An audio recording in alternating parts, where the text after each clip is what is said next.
अस्सलाम वालेकुम वरहमतुल्लाहि वबरकातुहू। आज आप लोगों के साथ औलाद रसूलुल अरबी मोहम्मद सल्लल्लाहु अलैहि वसल्लम की औलाद के बारे में और सहाबाए किराम की औलाद के बारे में बताया जाएगा। जी हाँ, रसूल सल्लल्लाहु अलैहि वसल्लम के 7 बच्चे थे। अल कासिम, ज़ैनब,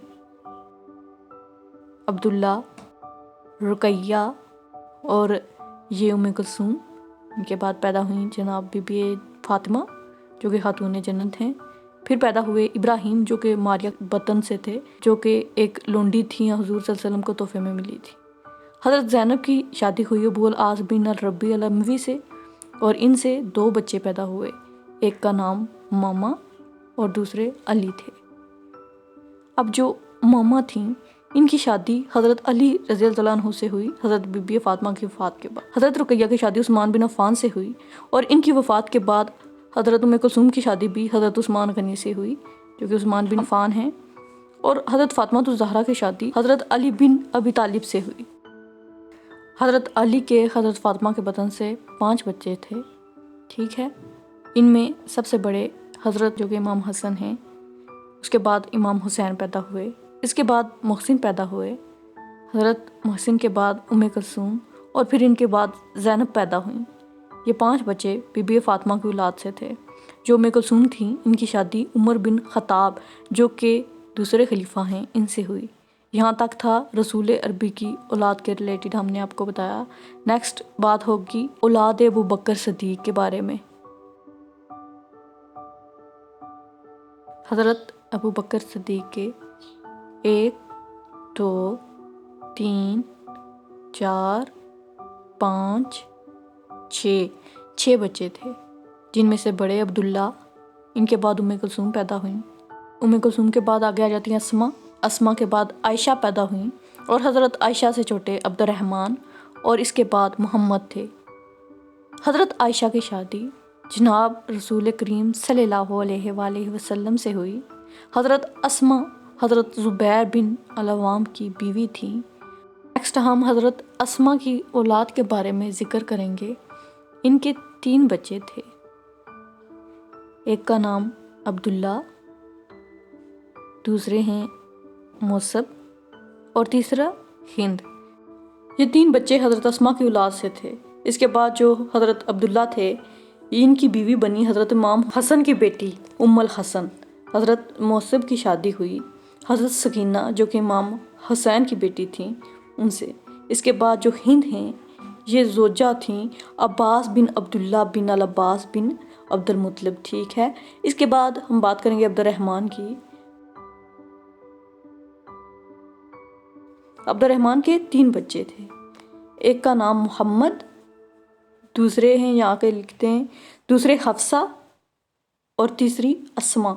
ये 3 बच्चे अब्दुर्रहमान के थे। अब मोहम्मद की बात करते हैं।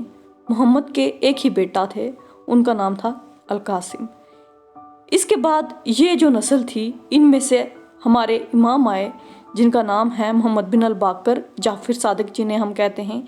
ये इन दोनों भाइयों की नस्ल से आए। हज़रत अबू बकर सदीक का शजरा नसब आपको समझ में आ गया होगा। अब बात करूँगी उमर बिन ख़त्ताब के शजरा नसब के बारे में। हज़रत उमर बिन ख़त्ताब के 9 बच्चे थे। ठीक है, इन 9 के बारे में से मुकम्मल डिस्कशन करेंगे। पहले अब्दुल्ला, इनके बाद जो पैदा हुए उनका नाम था ज़ैद से छोटी थी रुकैया। इनके बाद पैदा हुए अब्दुर्रहमान से छोटी हज़रत हफ्सा के बाद हज़रत फ़ातिमा और इनके बाद अब्दुल्ला पैदा हुए। अब्दुल्ला के बाद आसिम और सबसे छोटे इनके जो बेटे थे उनका नाम आयाज था। अब हज़रत हफ्सा की शादी नबी पाक सल्लल्लाहु अलैहि वसल्लम से हुई। रुकैया और ज़ैद थे जो ये उम्मे कुलसूम जो कि हज़रत अली की बेटी थी, उनके बतन से पैदा हुए। अब आसिम की बात करते हैं। हज़रत उमर के बेटे आसिम की ज़ोजा का नाम था इब्ने रमलत जो कि हज़रत अली बिन अबी तालिब की बेटी थी। इनकी शादी उनसे हुई। यहाँ तक आप उमर बिन ख़त्ताब का सिलसिला नसब, उनका शजरा नसब मुकम्मल तौर पर समझ गए होंगे। अब औलाद उस्मान के बारे में हम आपसे डिस्कशन करने वाले हैं। उस्मान इब्ने अफ़्फ़ान, इनके बच्चों के बारे में हम आपको बताएंगे कि कितने बच्चे थे इनके। ये हज़रत उस्मान गनी हैं और इनके 10 बच्चे थे। सबसे बड़े खालिद, इनके बाद पैदा हुए उमरो।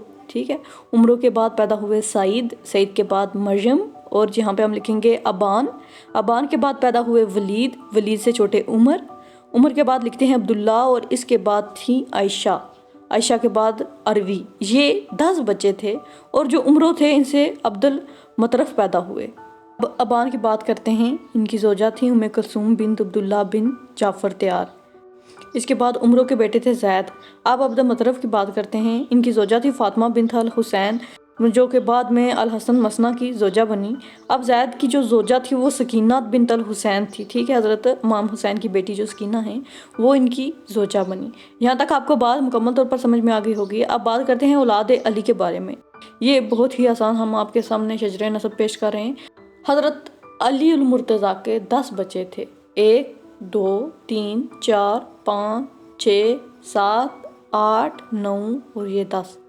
سب سے بڑے العباس، اس کے بعد عمر الاکبر، اس کے بعد لکھتے ہیں جی ابو بکر.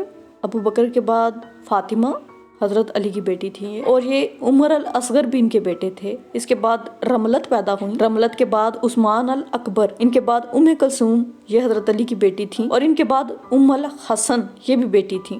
اور محمد بن الحنیفات، یہ بیٹے تھے. ٹھیک ہے، العباس اور عمر الاکبر جو ہیں یہ دونوں امام حسین کے ساتھ کربلا میں شہید ہوئے. بات کرتے ہیں فاطمہ کی. ان کی شادی ہوئی منذر بن عبید بن زبیر بن العوام وولد له عثمان. ٹھیک ہے، اس کے بعد رملت زوجہ ہیں معاویہ بن مروان بن الحکم بعد ابی اتیاج و انجیب لاہو بن شاہ زوجہ عاصم بن عمر بن الخطاب. ام کلثوم کی بات ہو رہی ہے. اب ام کلثوم ہیں جو یہ زوجہ ہیں عمر بن الخطاب حضرت عمر کی. اس کے بعد ام الحسن جو ہیں یہ زوجہ ہیں عبداللہ بن زبیر بن العوام کے بیٹے جو عبداللہ تھے ان کی بیوی ہیں یہ. اب جو خنیفہ ہیں ان سے 2 بچے ہوئے، ایک عبداللہ دوسرا عمر. اب جو آپ کو سمجھ میں آیا ہے وہ تھا سلسلہ نسب حضرت علی کا تمام شجرہ نسب ان کی اولاد کے بارے میں ہم نے آپ کو بتایا. نیکسٹ بات ہوگی اولاد امام حسین جو کہ ہم آپ کو نیکسٹ ویڈیو میں بتائیں گے. لہٰذا نیکسٹ ویڈیو دیکھنے کے لیے ہمارے چینل کو سبسکرائب کر لیجئے اور بیل کے آئیکن کو آل پر پریس کر لیجئے.